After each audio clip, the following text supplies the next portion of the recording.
Have you ever heard a woman say, "The reason I can't get a boyfriend is because men find me intimidating. They can't handle my strength, my success, my intelligence." If men were less pathetic and more able to handle a woman of genuine confidence, I'd have no trouble getting a boyfriend. But men's egos are so fragile and they're so weak and pathetic that they just want women who are small and docile, but that ain't me. In other words, it's not me that's the problem. I'm amazing. It's all the men out there. They're the issue.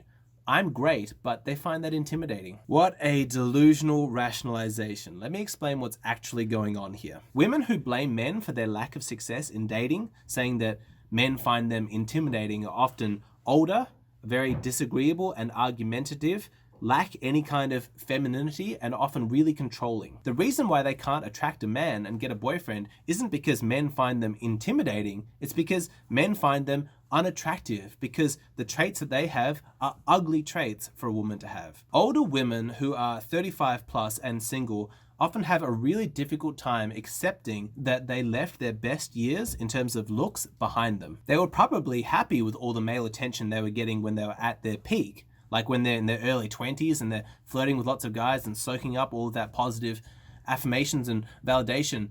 That was fine. They had no issues when it was working for them. But now that they're older, they have huge resentment for the fact that men have that preference for youth and beauty. You know, how pathetic men are that they find a woman like me intimidating. She thinks, so what if I'm not some giggling 21-year-old? I'm amazing. I'm older now. I'm wiser. I'm more experienced. I'm smarter. I'm more successful. I'm better now than I've ever been. Except that you're not.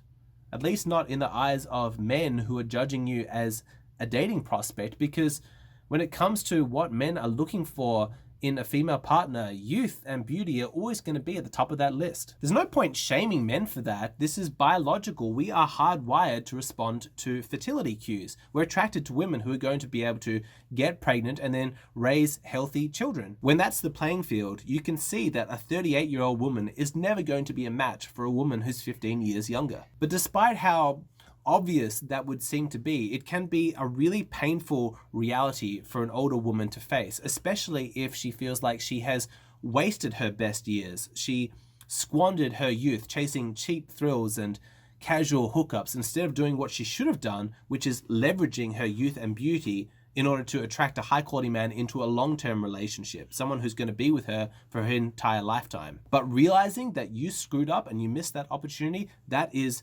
extremely painful, and that's where the rationalization sets in. It's so convenient that so long as she makes the claim that all men find me intimidating and that's why I'm not successful, then she doesn't need to confront the reality of her missed opportunities, of the bad choices that she made. She doesn't need to take responsibility for her decisions or be accountable for the consequences. She doesn't need to grieve the loss of her youth and beauty and all the good choices that she didn't make. Speaking of good choices, right now I'm sitting at a cafe writing the script for the video that you're just watching, and I'm using public Wi-Fi, which is convenient, but it can also be really dangerous. Hackers can steal your passwords, your financial information, or you're just exposing yourself to viruses, malware. Doesn't matter. I am not worried because I am using the sponsor of today's video, Surfshark VPN. All of my online data is encrypted, all of my passwords are safe. I am completely anonymous. As far as anybody knows, I'm in Singapore right now. You see, Surfshark VPN has 3,200 different servers in 65 different countries. I just choose the country I want and boom, complete anonymity. I've been using Surfshark VPN for over a year and I have zero complaints. It's fast, it's easy to use, they have 24/7 live customer support. I have one account, but it covers all of my devices, my phone, my computer, and my iPad, which is really useful when I'm traveling overseas. Like when I was last in Thailand, I couldn't access all the Netflix shows I wanted, but using Surfshark, I just pretended like I was still in Australia and I could keep watching. If you use the code Alexander Grace, you get an 83% discount plus 3 months completely extra for free. They even offer a 30-day money-back guarantee. Privacy, security has never been so affordable. That's Surfshark VPN. Okay, back to the video. Sometimes you will find women who make this claim, men find me intimidating, and it's not about age, it's more to do with their personality. There is this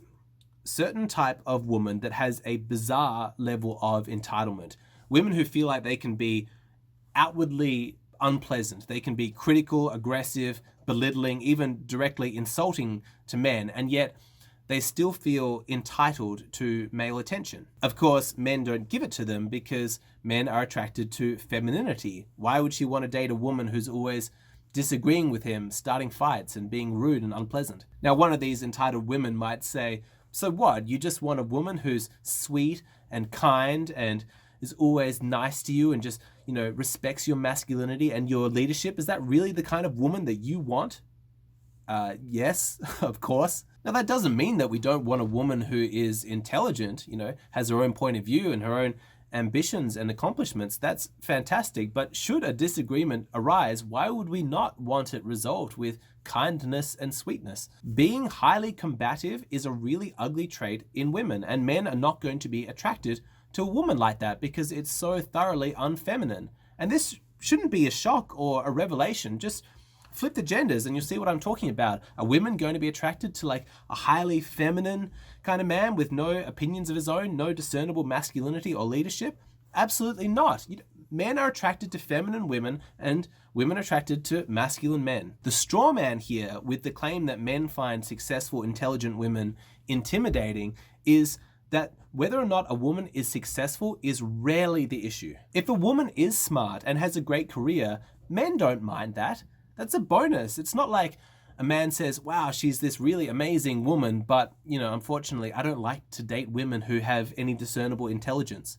Or, yeah, she's perfectly suited for me. She's a really high quality woman, but, she's a successful doctor, so we're not going to be able to make it work. Being ambitious, being intelligent, that's not viewed by men as an inherent negative. That can be really useful in a relationship and as a mother to your children. Now, you could say that it was her masculinity that allowed her to achieve success in the workplace, and that's fine. Men don't view that inherently as a negative. Masculinity in women, in the right doses can be really positive. It can make for a better functioning relationship, and she can bring that masculinity when necessary to child raising. So that's a good thing. The issue is if a woman is exclusively masculine. If a woman is the same way in her career as she is in her relationship, that's often when it's a deal breaker. Women who like to think of themselves as intimidating to men are not going to want to hear this, but that's the truth. If you have no discernible femininity to bring to the relationship, that's why men don't find you attractive. It's not about your success. It never was.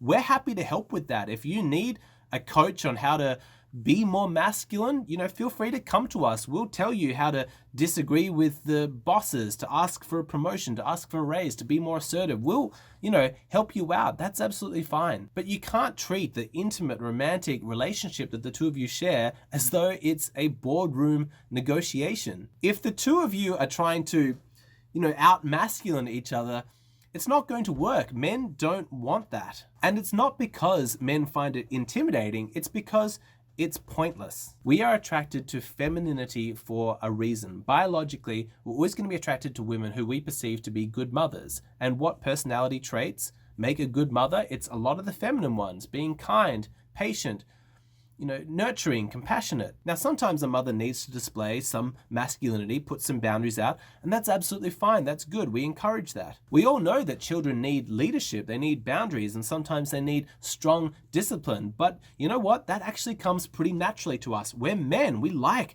that kind of masculine order. So largely, we've got that covered. We come to you, we're attracted to women because we need to compensate for what we're lacking, which is femininity. Now, one of these women might hear that and say, well, that's dumb. I like being strong in the workplace. And so I want to be strong in my relationship too. That is the biggest lie that women have been told, that their masculinity is strong and femininity is weak. It's not. And it really bothers me. Anyone out there who's trying to shame women for being women, shame women out of their own femininity, trying to turn women into men, honestly, go fuck yourself. Leave women alone. I know it's kind of a nuanced topic, but honestly, those branches of feminism that just seem to hate femininity, I don't get it. I don't understand the point of it. What is so great about women being masculine? What was so awful about women being women and being feminine to start with? You could almost make the claim that certain branches of feminism are just straight up sexist against women. I hate it. I hate it so much. Femininity is not weakness, it's strength. It's beautiful, compassionate, creative strength. And any woman who manages to exhibit genuine femininity in this culture, in this climate, you are a strong woman in my value system. You want to be masculine? You want to explore your masculinity? Fine, go ahead. That's absolutely fine. But please do not do so at the expense of your femininity. So please know, any woman out there who's claiming that the reason that she can't attract a boyfriend is because men find her intimidating. No, that's not what's going on. It's a convenient rationalization to make her feel better about her own failures, to make better choices when she was younger, and to properly develop her femininity. Of course, it's easier to blame men on their weak, fragile egos than to actually take responsibility for your own decisions. But the real truth is that dating for women is easy. It is. It might not feel that way as a woman, but trust me, from our perspective, as a point of contrast with the experience men are having, women have it really easy. You shouldn't have any difficulty getting a boyfriend as a woman. If you are, trust me, the issue is not all men, it's you.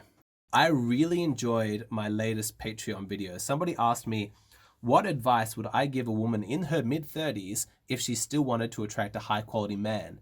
And I could think of so many things, and it was just exciting. It was fun to not give advice to men for once, to actually say, hey, this is what women need to do. She needs to do this, this, that.